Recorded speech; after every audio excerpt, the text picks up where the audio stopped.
Kalau yang saya lihat di era Shin Tae-yong akhir-akhir ini 4 tahun ngapain aja gitu loh. Gue perhatiin makin kesini kok permainannya makin menurun. Kalau kita lihat sejak dibantai Irak, makin kesini kita kebantai terus gitu loh. Kok kayak konsisten kebantainya. Padahal udah dilatih pelatih sekali berpiala dunia, yaitu Shin Tae-yong.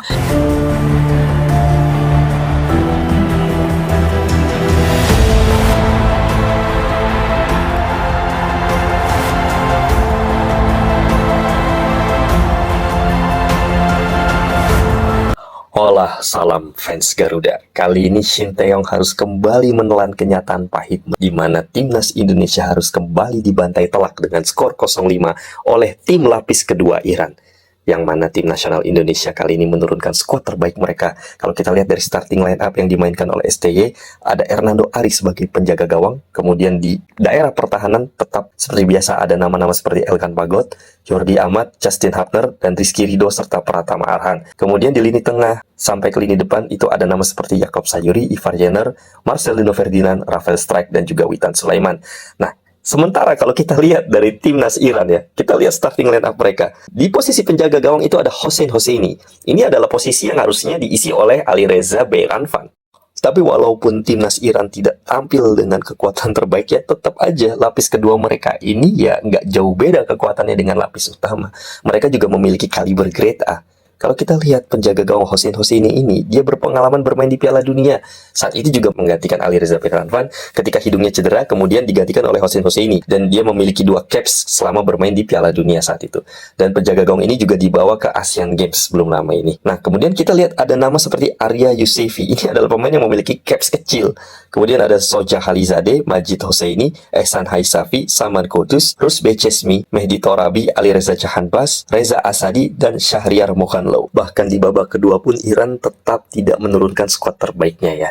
Kalau kita lihat di starting line up yang dimainkan oleh tim nasional Iran ini, dari babak pertama hingga babak kedua, mereka tetap konsisten memberikan menit bermain mereka kepada tim lapis keduanya ini. Ya tujuannya untuk melihat seberapa ratanya peta kekuatan timnas mereka ya. Ketika tim utama disandingkan dengan tim pelapis, maka harus ada kedalaman skuad dengan kualitas yang hampir merata. Itu yang dilakukan Amir Khalenoy sebagai pelatih tim nasional Irak. Kalau kita lihat gol-gol yang tercipta baru berjalan 3 menit, Saman Kudus berhasil mencetak gol ke gawang Hernando Ari Sutaryadi. Kemudian ada nama seperti Rus Becesmi yang mencatatkan namanya di papan skor pada menit ke-22. Ini adalah pemain yang berhasil menggetarkan gawang Wales di Piala Dunia Qatar 2022 kemarin. Kemudian ada Syahriar Mohanlow di menit ke-36. Striker ini baru mengemas 5 caps saja bersama tim nasional Iran. Berarti skuad yang mereka turunkan melawan timnas kita ini adalah skuad yang kurang akan pengalaman, tapi mampu ngebantai kita dengan skor sampai 5-0.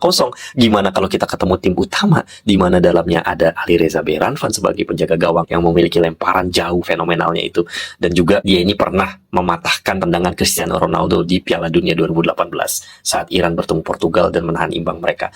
Kemudian gimana kalau kita ketemu pemain-pemain seperti Said Ezzatullahi, di mana gelandang tengah ini juga memiliki caps yang banyak dan pengalaman bermain di 2 edisi Piala Dunia berturut-turut. Belum lagi kalau kita bertemu pemain seperti Ali Golizadeh. Pemain-pemain berpengalaman ini adalah pemain-pemain kaliber Piala Dunia grade A yang bisa memberikan pelajaran bagi timnas kita tentang how to play properly di level Asia nantinya. Kita ini ketemu tim legend loh. Kemudian gimana kalau kita ketemu 2 bomber mematikan dari Iran ya, pemilik 71 caps dengan 42 gol, yaitu Mehdi Taremi dari FC Porto. Belum lagi ketemu Sardar Azmoun dari AS Roma ya, yang berlaga di Serie A Liga Italia, pemilik 73 caps dengan 49 gol. Nggak kebayang sih mau jadi apa pertahanan kita kalau ketemu orang-orang kayak mereka. Bisa kena 10-0 mungkin. Orang lawan lapis 2-nya aja kita habis 5-0. Skor ini kan skor yang hampir sama ketika ketemu Irak. Cuma bedanya waktu lawan Irak itu kita lawan tim utama mereka. Nah ini kita lawan tim lapis 2 Iran. Masih aja kebantai. Gimana lawan lapis utamanya?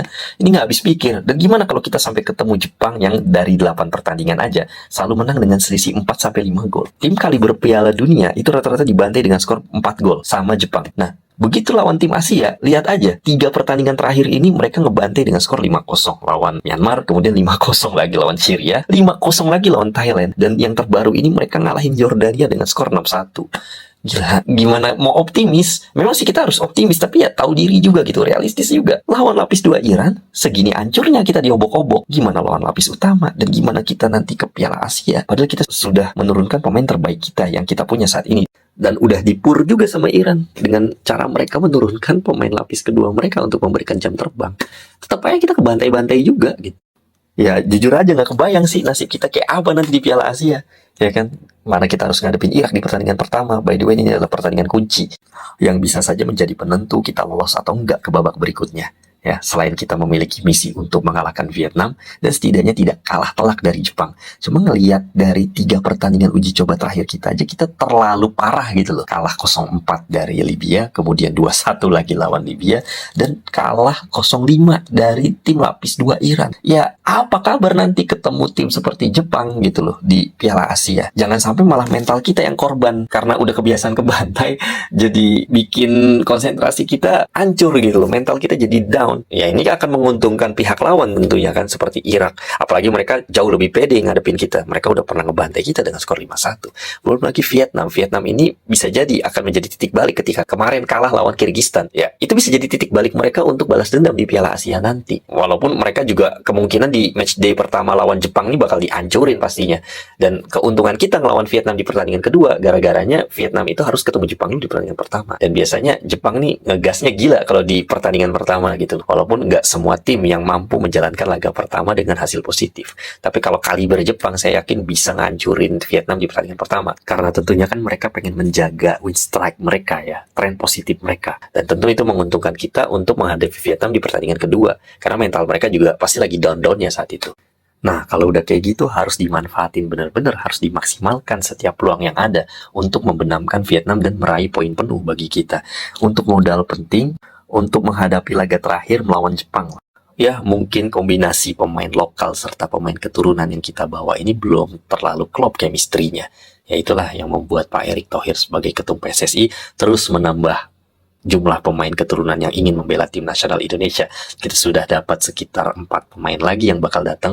Ya, salah satunya Nathan Cho, kemudian ada Ragnar Oratmangun, ada Tom Haye, dan yang baru datang kemarin adalah Martin Paes. Langkah ini sangat penting untuk melapisi kedalaman skuad Garuda. Yang mana kalau takutnya ada pemain yang cedera, ada yang kartu merah. Paling nggak kalau kita gagal total di Piala Asia ini, kita setidaknya nggak gagal total di kualifikasi Piala Dunia nanti.